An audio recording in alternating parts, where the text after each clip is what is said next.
আসে কিন্তু সহজগুলা, কঠিনগুলা কিন্তু আসে না। ঠিক আছে, কঠিনগুলা কিন্তু আসে না। একটা জিনিস খেয়াল করো, দুইটা রুট দিছে, একটা হচ্ছে রুট নাম্বার 1 কিলোওয়াট, আর দেওয়া আছে কি পাওয়ার ফ্যাক্টর, এবং দেওয়া আছে কি ল্যাগ। ইজিলি হয়ে গেছে। এটাও কিলোওয়াট এবং পাওয়ার ফ্যাক্টর ল্যাগ দেওয়া আছে। দুইটা রুট কিসে আছে? প্যারালালে আছে, সংযুক্ত কি প্যারালালে। সাপ্লাই দিছে কি 120 ভোল্ট আর 60 হার্জ। তাহলে এসি না ডিসি বলেন? এসি। যেহেতু ফ্রিকোয়েন্সি আছে তাহলে অবশ্যই সেটা এসি সার্কিট, অবশ্যই এটা কি এসি সার্কিট। তাহলে এই মেথডে আমরা করতে চাই একবার ইজি, কিন্তু টোটাল আমাদের কাজ হচ্ছে সন্নিবেশের পাওয়ার ফ্যাক্টর বের করতে। সন্নিবেশ বলতে কি দুইটার কম্বিনেশন, তা দুইটা কম্বিনেশনের পাওয়ার ফ্যাক্টর। আমাদের কাজ হচ্ছে কি টোটাল কমপ্লেক্স পাওয়ার বের করা। টোটাল কমপ্লেক্স পাওয়ার বের করতে পারলে আমাদের সব ইজি হয়ে যাবে। ঠিক আছে, তাহলে এক নম্বরে আমরা কাজ করতেছি। তাহলে যেহেতু দুইটা রুট আছে, তাহলে আমরা s ইকুয়াল টু আমরা কি লিখতে পারি? s1 plus s2। এটা হচ্ছে রুট 1 এর, এটা হচ্ছে কি রুট 2 এর। কথা কি ক্লিয়ার? তাহলে একটা জিনিস খেয়াল করেন, এই কিলোওয়াট এবং পাওয়ার ফ্যাক্টর দেওয়া আছে। তাহলে কমপ্লেক্স পাওয়ার যদি বের করতে চাই, দেখেন তো আমাদের ফর্মুলা এটাতে পড়ে কিনা কিলোওয়াট, এবং যদি পাওয়ার ফ্যাক্টর দেওয়া থাকে তাহলে s কিলোওয়াট বাই কত?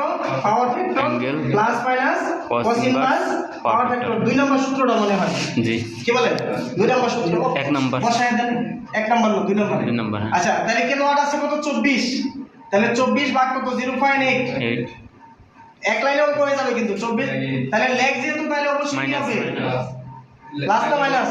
মাইনাস। প্লাস লেগ হলে কি লিডে মাইনাস। ঠিক আছে, উল্টা পাল্টা করা যাবে না। ঠিক আছে, তাহলে কি হবে? cos ইনভার্স 0.8 একটা হয়ে গেছে। প্লাস 2 নম্বরে চলে আসেন, কত দেওয়া আছে? 40 ভাগ কত বলেন? 0.95। অ্যাঙ্গেল যেহেতু লেগ দেওয়া আছে, তাহলে কি cos ইনভার্স 0.95। তাহলে দুইটা যোগ করে দেন, ক্যালকুলেটরে একবার ইজি হয়ে যাবে। এখন যদি ক্যালকুলেটরে ভুল করেন তাহলে তো আমার কিছু করার থাকবে না। মজা কিন্তু অনেক ইন্টারেস্টিং না? ইন্টারেস্টিং কিছু না, অনেক ইন্টারেস্টিং। একবার রেক্টেঙ্গুলারে রাখবেন আর একবার পোলারে রাখবেন, দুইটাই বাইর করবেন।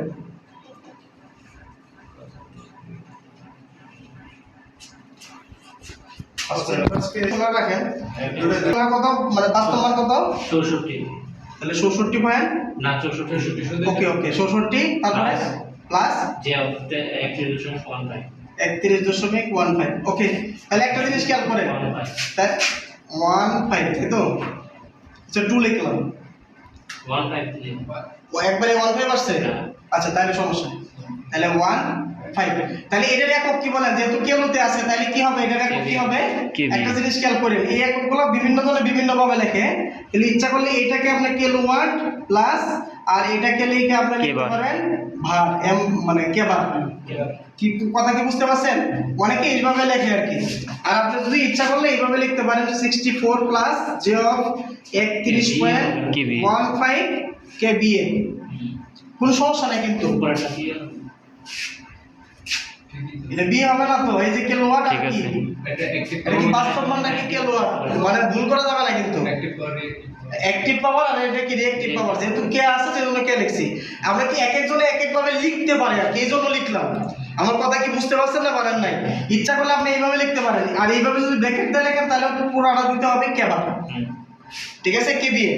এখন এটাকে আমরা অ্যাকচুয়ালি যেই কাজটা করব, এরপর এটাকে মানে পোলারে নেন। 71.17। তাহলে 71.17 অ্যাঙ্গেল কত? 25.95। তাহলে অ্যাকচুয়ালি এটা কেবিএ, তাই না? এটা কিন্তু অ্যাকচুয়ালি কেবিএ ভাবে লেখা যায়। আপনি এটা কি ব্র্যাকেট দিয়ে লিখতে পারেন, অথবা এটা যদি লেখেন আলাদা আলাদা ভাবেও লিখতে পারেন। মাথায় রাখবেন এটা। তা আমাকে বের করতে বলছি কি পাওয়ার ফ্যাক্টর। তাহলে এখন দেখেন total overall power factor angle পেয়ে গেছেন। তাহলে সুতরাং পাওয়ার ফ্যাক্টর ইকুয়াল টু আপনি কি লিখতে পারবেন? cos theta. cos কত? 25.95। তাহলে টোটাল দেখেন কত আসে?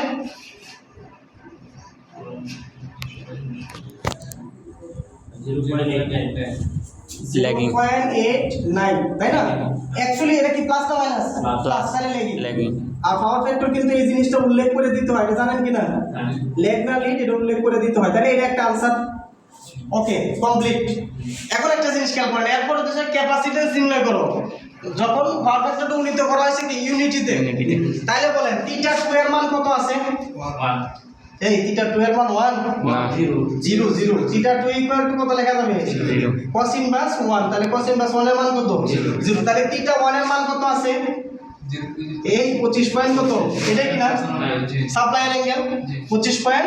95 বলেন টোটাল পি এর মান কত আছে এই জন্য এইভাবে রাখছি কথা কি বুঝতে পারছেন তাহলে 64 64 কথা কি বুঝতে পারছেন এটা কি এককটা কি অবশ্যই কিলোওয়াট আছে এখন আমাকে বের করতে বলছে সি তাহলে বি নাম্বার হয়ে গেছে কিনা বলেন তাহলে সি ইকুয়াল টু আমরা কি শিখেছি P into tan theta 1 minus Tan theta 2. tan theta 2 divided by কি b স্কয়ার b অবশ্যই এটাকে আরএমএস ভ্যালু তাহলে ওমেগা b স্কয়ার ওমেগা এখন মানগুলো বসাইলেন ইকুয়াল পি এর মান কত পাইছেন 64 এখন এটা জানা রাখতে হবে সিস্টেমটা কি থ্রি ফেজ না সিঙ্গেল ফেজ সিঙ্গেল ফেজ কোনো লেখা নাই তাহলে অবশ্যই সিঙ্গেল ফেজ তাহলে 64 কি ডাবল জিরো হ্যাঁ এককটা কি কিলোওয়াট না ওকে ইনটু কি লেখা যায় tan theta 1 tan theta ও theta 1 এর মান কত আছে 25 পয়েন্ট কত 95 মাইনাস tan theta 2 এর মান কত বলা 0 এই তো আর নিচে কি আছে 20 স্কয়ার b বলতে কত আছে 120 আর আমি 120 স্কয়ার আর এটা কত লেখা যায় 2 পাই f এর ভ্যালু কত 60 আছে 60 দেখেন একবার ইজি চলে আসবে তাহলে 5.73 5.74 মাইক্রো একক কি হবে ফ্যারাড এটা आंसर কি বলে অঙ্কটা কি কঠিন না ইজি আছে ইন্টারেস্টিং হেভি ইন্টারেস্টিং কিন্তু এক লাইন হয়ে গেছে না এটা করলে আমাদের অনেক কিছু আসে এখন আপনাকে এটার থেকে আরো কিছু ভ্যালু চাইতে পারে বলতে পারে আর কি যে এই সার্কিটের রিঅ্যাকটিভ পাওয়ার বের করো মানে কিছুই দিল না দেওয়া আছে যে কম্বিনেশনের রিঅ্যাকটিভ পাওয়ার বের করো শুধু খালি এটাই आंसर 31 পয়েন্ট কি বলেন এটাই आंसर কত কি বলে যদি বলে যে অ্যাপারেন্ট পাওয়ার বের করো 71 পয়েন্ট এটাই অ্যাপারেন্ট পাওয়ার যদি বলে যে অ্যাক্টিভ পাওয়ার বের করো এটা অ্যাক্টিভ পাওয়ার যদি বলে কম্বিনেশনের মানে কম্বিনেশনটা মানে কোন উপাদানে কাজ করতেছে বলেন তো কম্বিনেশনটা কোন উপাদানে কাজ করতেছে কম্বিনেশনটার মধ্যে যেটা থাকবে সেটা কি থাকবে অনলি ফর এল থাকবে কি থাকবে L. এল Lagging, lagging. ল্যাগিং না জি। তাহলে টোটাল এল কত বের করা যাবে না জি। তো সার্কিটের টোটাল এল কত বের করতে পারবেন কিনা সেটা বলেন তাহলে টোটাল এলটা বের করবেন কিভাবে বলেন তো আপনি এখান থেকে যখন এই পাওয়ারটা বের করছেন ভালো করে বুঝেন তাহলে এস এর ভিতরে এল আছে না জি। এস ইকুয়াল টু আমরা কি লিখতে পারি বিআই স্টার এটার থেকে কিছু বের হবে না আরেকটা লিখতে পারি না B square by Z star কি বলেন বের হবে কিনা তাহলে এই জেড যেটা বের হবে খেয়াল করেন জেড ইকুয়াল টু তো পরে কি আসবে আর প্লাস জে অফ এক্স আসবে না আর এক্সটাই কি হবে সমান সেটা এল না কথা কি বুঝতে পারছেন না পারেন নাই আর এই এক্স এল ইকুয়াল টু আপনি কি লিখতে পারবেন জে অফ ওমেগা এল তাহলে এইটার ভ্যালু জানেন এইটার ভ্যালু জানেন এল ফাইভ না আপনারা কি বুঝতে পারছেন না পারেন না this is the very very interesting math কথা বুঝতে পারছেন না পারেন নাই তাহলে এই রিলেটেড আরো এক দুটো ম্যাথ আলোচনা করি তাহলে আরো ক্লিয়ার হবে না সেভ করে নাও এটা